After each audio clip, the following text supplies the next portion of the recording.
Our base is under attack!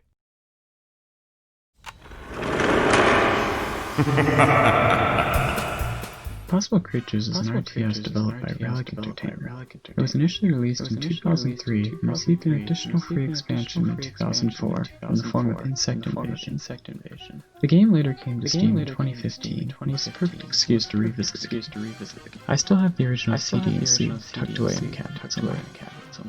What made, and still to this day makes, Impossible Creatures such a standout game?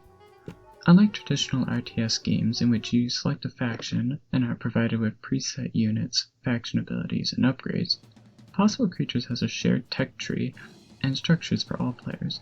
This seems like it would make most games bland mirror matches. However, Impossible Creatures allows you to build your units, and therefore your factions so to speak, before you even step into the game, to create an army unique to you, on top of others. The game places the emphasis of its strategies before the game even begins. Should I go into the next game with an army of cheap, quick-to-produce units and rush, or overwhelm the enemy? Well, they produced defenses in the form of sound beam towers, and now your little ant wolves are dead on arrival. What about using large late-game ground units? Yeah, that mammoth-elephant hybrid you named Timmy Two Trunks sure is strong on the ground, but what's your plan to counter the enemy's vulture frogs that are swooping down on you? You have to consider balance when constructing an army, and bringing the tools to counter whatever your enemy may bring at each stage of the game, while still determining your end goal. Magical Flying Machine, to be upgraded. A magical, flying machine! You need a mixture of early, mid, and late game units to produce a well-balanced army. Combining high-tier animals such as elephants with low-tier animals such as coyotes will still require the high-tier upgrades to produce. This allows you to plan your own natural progression and a tech tree of sorts. Each animal also brings along bonuses and abilities, as well as different stats based on the combination of parts used to create your impossible creature. A frog's head may provide lower damage than something with sharp teeth, however it does come with a nice darting tongue attack to compensate. Abilities also exist to take into consideration when building your creature. Whether it's the explosive quill burst that damages all units in range, the digging capability of underground animals, the artillery attacks of rock-spitting creatures, or perhaps the sonar pulse of whales that works very similar to the Farsight from Warcraft 3, using Farsight to provide vision of the map. Many others exist, and experimentation is key to finding the perfect balance to your devious creations, or just make a horse. The only real downside is that there's no platypus in the game. However, this is okay, since they're already in frontal that is sensible and natural, no matter how cute they may be. But now imagine that it had a bear's head. Oh, and this is the scale. Creature-producing buildings and their creature types. Flying creatures have wings of some form and can take to the air, but require a structure to be built before they can be produced. Aquatic units, or units using aquatic parts to swim, require the construction of the world's most expensive floaty. Ground units require the basic unit producing structure to be built. All of these factors must be considered when determining the perfect team of up to 9 units. Or simply want to try out a different playstyle and learn through the developer's presets, you can select one of the armies owned by the main characters of the campaign, and quickly getting into the enemy's face.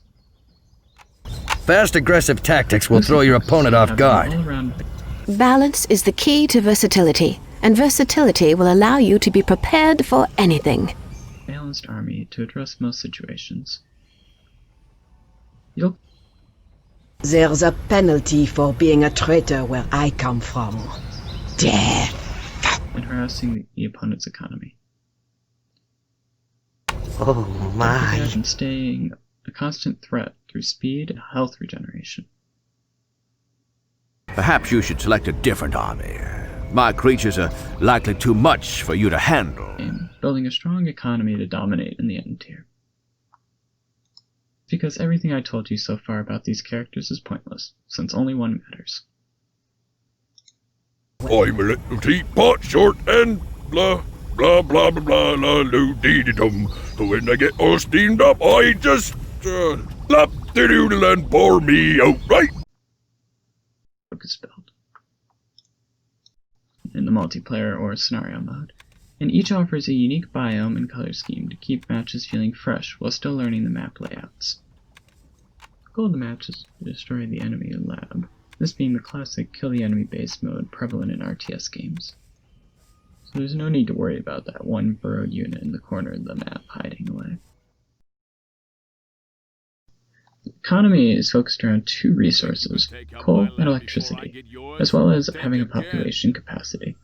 In this way, the economic side of Impossible Creatures is relatively simple, similar to games like Warcraft 3, StarCraft 2, or Armies of Exego, in which you balance a common resource that can be depleted without expanding, and a more abundant resource that's used predominantly for upgrades, along with a population cap to stop intense snowballing to a degree.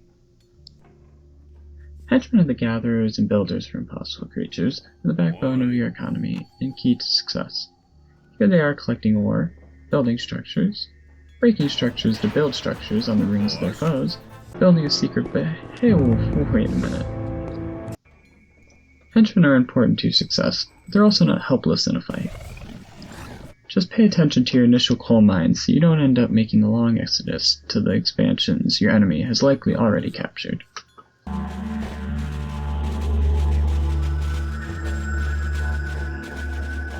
Hello? Hello?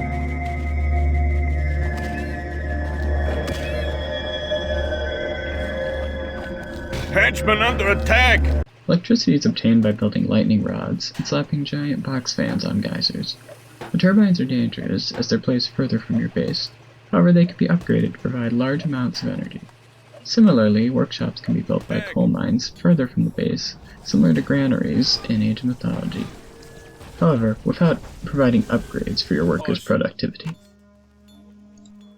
Upgrades come from the genetic amplifier building for your creature upgrades, and the research clinic for henchmen. This provides some buffs to stats, but also some unique effects like henchmen learning how to heal the creatures.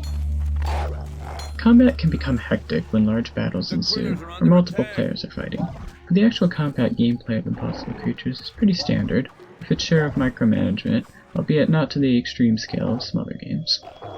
The focus in the game is still dominantly designing your ideal army and adapting to your opponent's army through careful use of your toolkit and determining where to allocate upgrades in the genetic amplifier.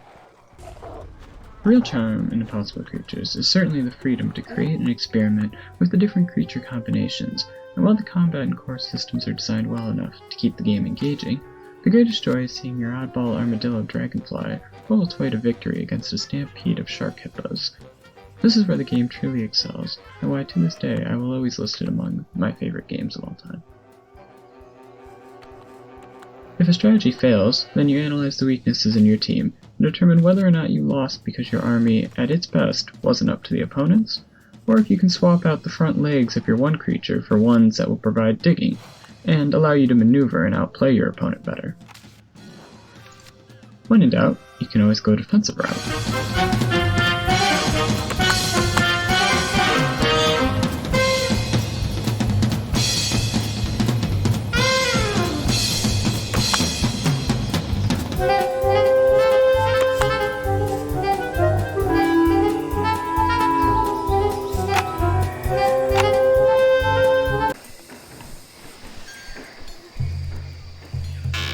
No building. All right.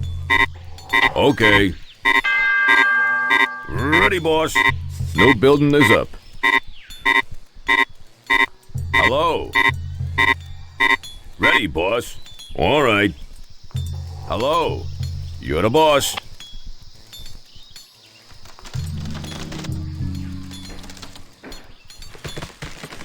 Building's done. Level 5 research is complete. Ready, boss. They're destroying our buildings. The critters are under attack. Hello. I've got one of those things after me. Done building.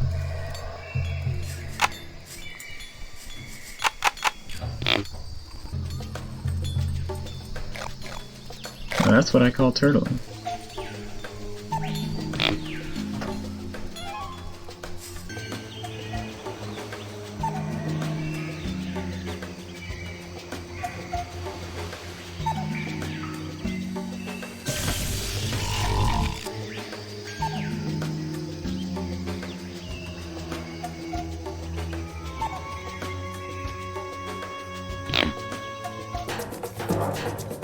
Our base is under attack.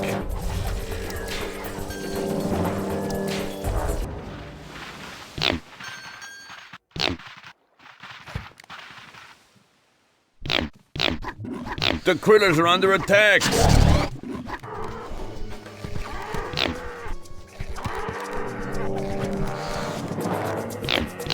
The critters are under attack.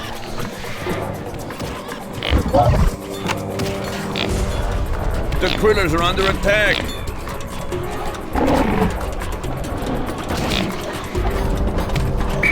The critters are under attack. The critters are under attack.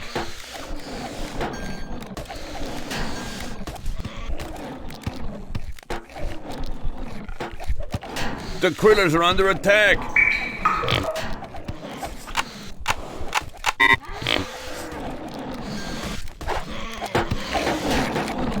The critters are under attack. Our base is under attack. The critters are under attack.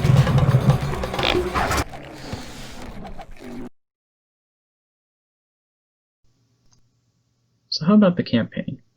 Possible Creatures has a solid campaign that tells a compelling story with a cast of interesting characters.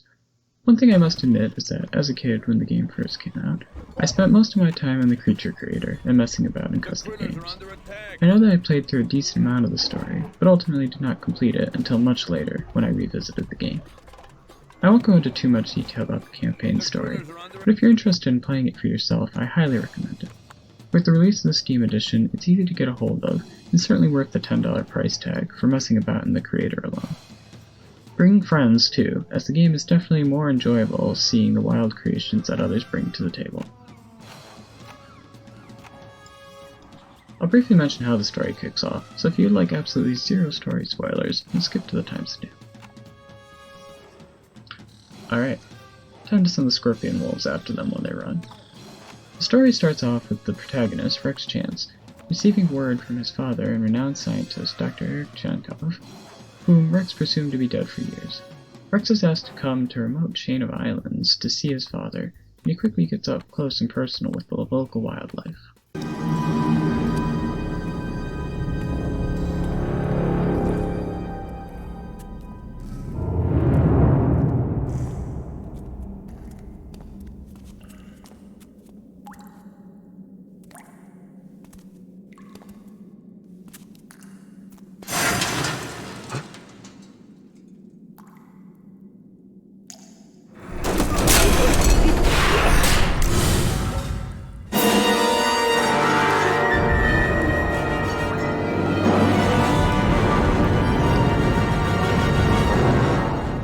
The dramatic scenes that seek to impose a layer of dread for the protagonist weave well into the sillier aspects that the game proudly displays.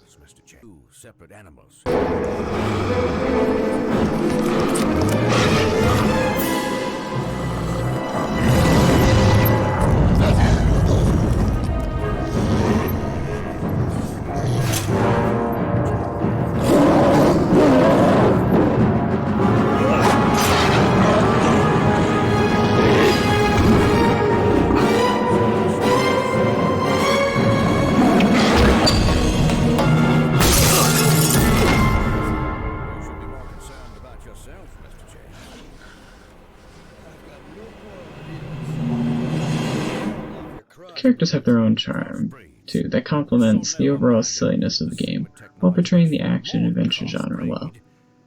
The overall atmosphere of the game gives a unique feeling by blending elements of science fiction, industrialization, and adventure movies such as Indiana Jones. The sounds and music play off one another to set every scene. While the characters are very much playing their roles and archetypes, the writing and voice acting makes you feel invested in the antics of the characters.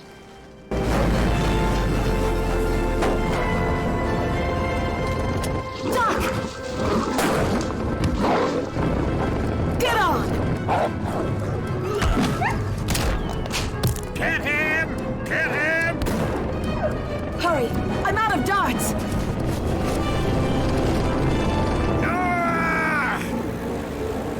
Dr. Willing, you'll pay for your interference and betrayal, and I will capture Mr. Chance, regardless.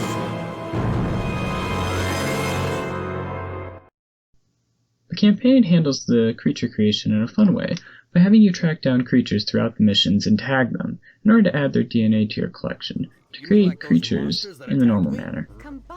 It's a neat way to tie rewards into objectives, similar to heroes gaining items for bonus objectives in other RTS games. Gotta catch 'em all. Animals you've collected to design combine.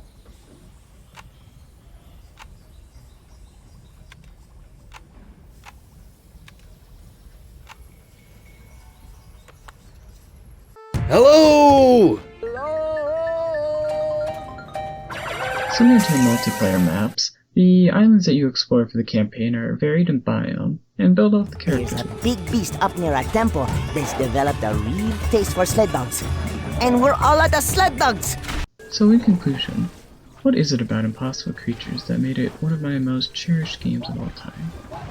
Framing it in the context of being a kid, the game provided the tools to go wild and create countless combinations of creatures, like one of those books where you flip the segments to create an animal or monster, or a game of exquisite corpse with the constraint of only using animal parts.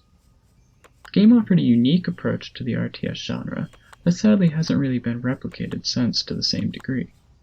Luckily, there are many mods and a still active community updating them to add additional creatures to the game for you to explore if you're feeling an itch for more. Possible Creatures is an amazing game, and I'd recommend everyone look into it, even if only to continue the interest in novel ideas such as those presented in Impossible Creatures, and to finally settle that argument you had on whether a frog ant would beat a lemming coyote in a 1v1. I have a backlog of games that I have a lot of passion for that I'd like to make reviews of soon, but I'd love to hear your feedback on the format of this review, whether or not you like the pacing, anything you'd like to see different, or what you'd like to see more of. Have a great day, everyone, and thank you for listening to me talk about one of my all-time favorite games. Ha ha ha ha!